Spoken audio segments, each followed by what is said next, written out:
Listen, Judge Ketanji Brown Jackson just gave her opening statements, and she gave the people the thing. From telling us why her parents named her Ketanji because they wanted her to have that African. All right, many around the country feeling that same sense of excitement there after a historic day at our nation's capital Monday. The confirmation hearings for the first African-American woman to sit on the Supreme Court officially underway. Judge Ketanji Brown Jackson was in the hot seat on day one after hours of listening to senators. She delivered her opening statements. Let's take a listen.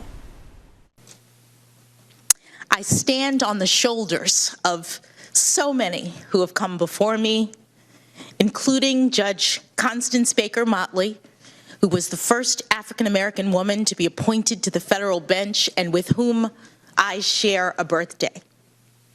And like Judge Motley, I have dedicated my career to ensuring that the words engraved on the front of the Supreme Court building, "Equal justice under law," are a reality and not just an ideal. Thank you. Some really strong, powerful, and poignant words from Judge Ketanji Brown Jackson. Joining me now to discuss day one of the confirmation hearings and also what we can expect as we prepare for day two in just a few hours, BNC correspondent Candace Cole. Good morning to you, Candace.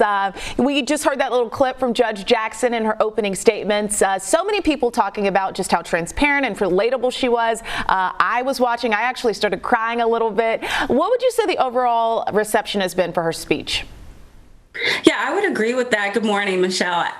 She came off really personable during her opening statement, and we saw how she was surrounded by her entire family, her husband, her two daughters, even her parents was there.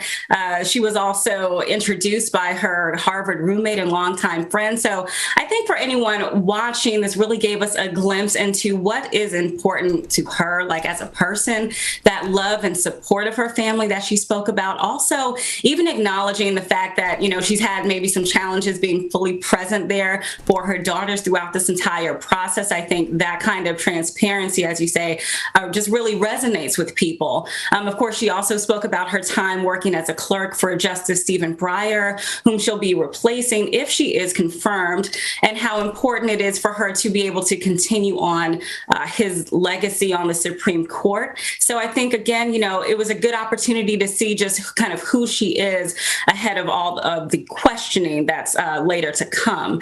And so, of course, today marks day two of the 4-day confirmation hearing process, where members of the Senate Judiciary Committee will have 30 minutes each to really press Judge Ketanji Brown Jackson on her record as a judge and as well as her character. Now, Monday, we heard opening statements from each of the 22 members, including Committee Chair Senator Dick Durbin and Ranking Member Senator Chuck Grassley. Each member had about 10 minutes to welcome Judge Jackson and lay out some of the top line issues that they're looking to dig into. Now, while many Democrat senators praised Judge Jackson's accolades and qualifications, many Republican lawmakers took the opportunity to point out differences in how this confirmation would play out in comparison to that of now Justice Brett Kavanaugh from a few years ago.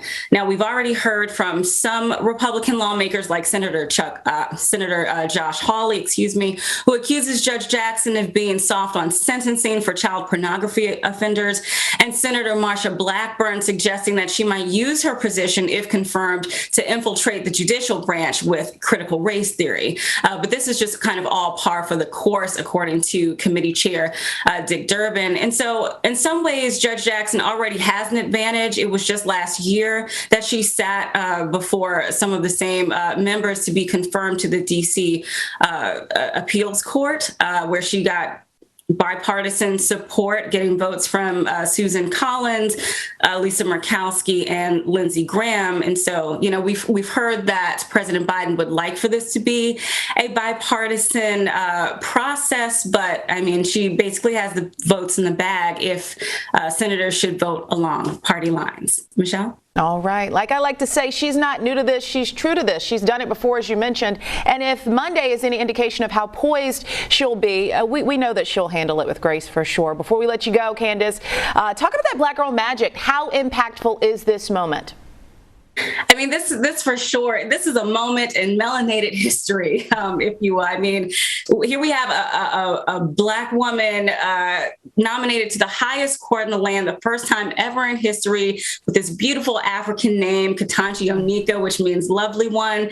And then let's not forget the fact that, you know, she's also even just breaking barriers with her presence alone, the fact that she has sister locks and she is, you know, being elevated to this level. I mean, there was a time where, you know, you wouldn't even get a job, you know, some places if you know, wore your hair in its natural state. And so, you know, I just really think that this is a moment for us as a nation. It's a moment for us as Black people and as a culture, and especially for Black women and young Black girls who are now even fully more seeing themselves in these critical spaces of importance in our country. Michelle. All right, Candace Cole, thank you so much for your insight this morning. We are certainly all so proud of her. Thank you.